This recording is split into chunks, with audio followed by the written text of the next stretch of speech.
Krishna, welcome back to my channel. आप सभी का बहुत बहुत धन्यवाद। और जो भी नए श्रोतागण जुड़ रहे हैं वो भी प्लीज चैनल को सब्सक्राइब कर लें। धन्यवाद।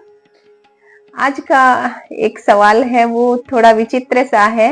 एक साधक ने कहा है कि वो भगवान से जब कुछ मांगते हैं और नहीं मिलता तो फिर उनका विश्वास डगमगाने लग जाता है। कभी कभी उन्हें लगता है कि वो जैसे किसी धर्म स्थल पर गए हैं और वहां पर उन्होंने जो भी अरदास या कामना के लिए पूजा अर्चना की है, यदि वो इच्छा पूर्ण नहीं हुई तो फिर उनका विश्वास हिलने लग जाता है। वो सोचते हैं कि वो आगे से जाएंगे ही नहीं।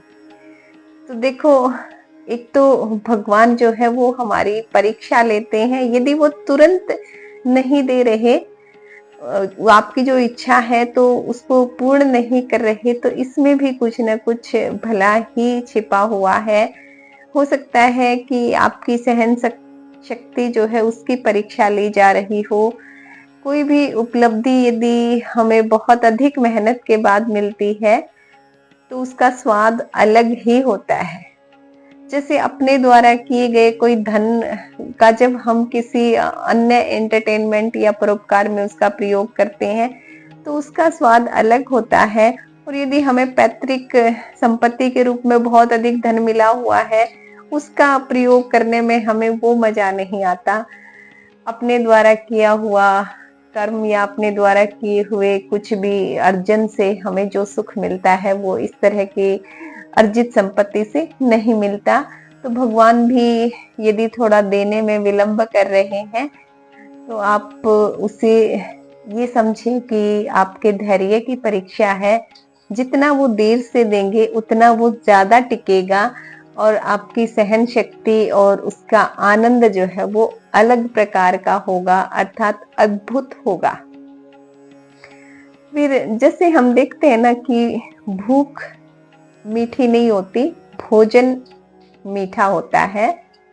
ये बात लोग कहते हैं, लेकिन सत्य ये है कि भूख मीठी होती है।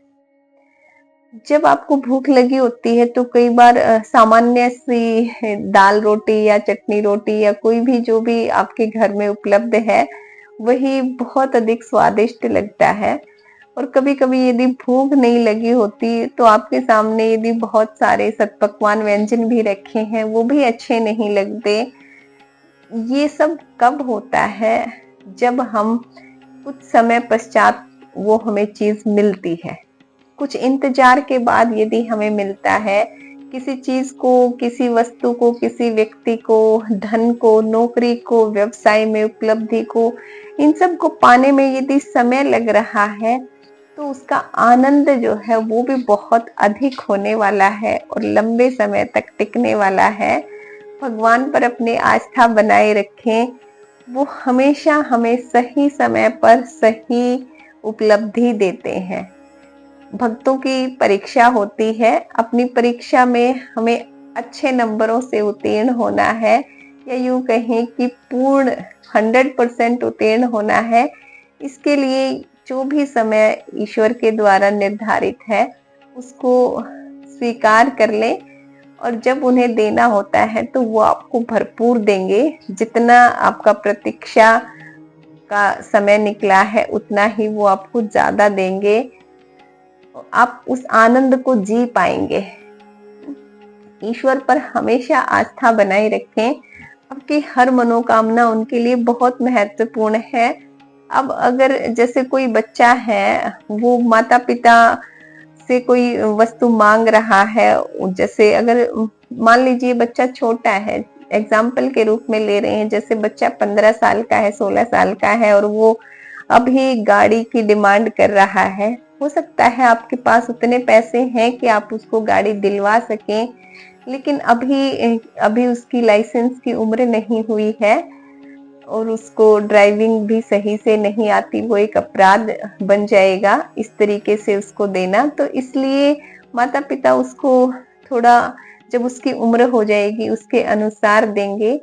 लेकिन इसका ये अर्थ नहीं है कि देंगे नहीं, देंगे, पर थोड़ा सा उसके लिए आपको अपनी पात्रता रखनी पड़ती है। जब पात्रता पूर्ण हो जाएगी, एलिजिबिलिटी हो जाएगी, तब वो वस्तु मिल जाएगी। जैसे माता पिता बच्चे को दे देंगे वो गाड़ी जब वो 18 साल का हो जाएगा, वैसे ही भगवान भी आपकी जैसे ही पात्रता पूर्ण होगी, उसके बाद वो आपको हर वो आनंद, हर वो उपलब्धि देंगे। इस उपलब्धि के भी कई मायने होते हैं, तो उन पर पूर्ण विश्वास रखिए। वो आपकी हर इच्छा को पूर्ण अवश्य करते हैं। समय के अनुसार आपको सब मिलता है। थोड़ा धैर्य और सहन शक्ति से भक्ति करते रहिए, ईश्वर पर विश्वास रखते रहिए, क्योंकि यदि प्रभु पर विश्वास रखेंगे तभी आप जीवन को सही तरीके से जी पाएंगे, आनंद में जी पाएंगे और अंत में भगवत प्राप्ति भी कर लेंगे। इस जीवन को आनंद पूर्ण जिए, सबके साथ सहयोग से, प्रेम से रहें।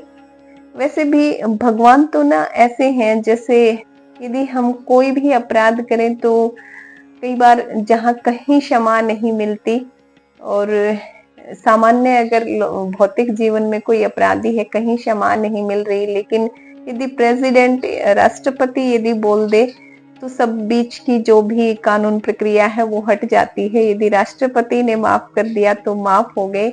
ऐसे ही है हमारे परमात्मा, यदि उन्होंने हम पर कृपा कर दी और हमारी इच्छा के लिए कुछ समय ले रहे हैं, तो जब वो कृपा करेंगे तो बीच का सब माफ हो जाएगा।